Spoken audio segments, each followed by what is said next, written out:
Kepolisian Resor Kota Waringin Timur meringkus seorang pemuda pelaku pencabulan terhadap anak di bawah umur yang masih duduk di bangku sekolah dasar.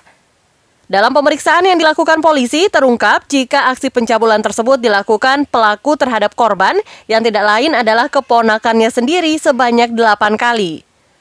Parahnya lagi, untuk memenuhi hawa nafsunya, pelaku yang juga tinggal satu rumah dengan korban mengancam akan membunuh jika korban menolak. Hal ini membuat korban takut untuk menceritakan apa yang telah dialaminya kepada orang tua.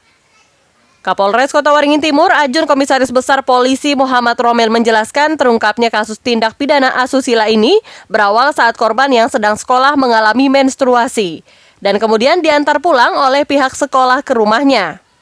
Saat di rumah, korban pun diberikan pendidikan seksual oleh sang ibu agar dapat terhindar dari dampak hal-hal yang seharusnya tidak dilakukan. Di situ, korban lalu menangis dan menceritakan apa yang telah dialaminya selama 2 bulan terakhir. Mendengar cerita anaknya tersebut, orang tua korban pun kemudian melaporkan hal tersebut kepada aparat kepolisian yang langsung meringkus pelaku yang juga tinggal di rumah mereka. Korban masih duduk di bangku SD ya. Korban diantar gurunya pulang karena korban saat itu mengalami datang bulan.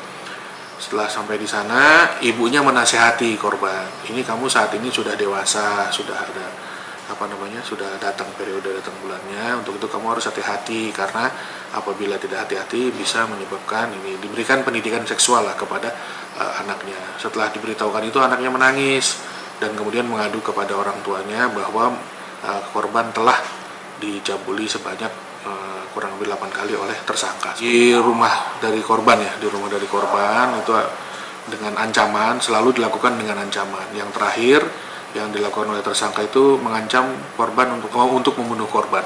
Kalau tidak dituruti, maka akan dibunuh seperti itu. Untuk mempertanggungjawabkan atas apa yang telah dilakukannya, pelaku yang telah diamankan di rumah tahanan Mapolres Kota Waringin Timur akan dijerat pasal 81 ayat 1 dan pasal 82 ayat 1 Undang-Undang Nomor 17 Tahun 2016 tentang perlindungan anak dengan ancaman hukuman maksimal 15 tahun kurungan penjara. Masud Badarudin dan Topan Setiawan melaporkan dari Kabupaten Kota Waringin Timur.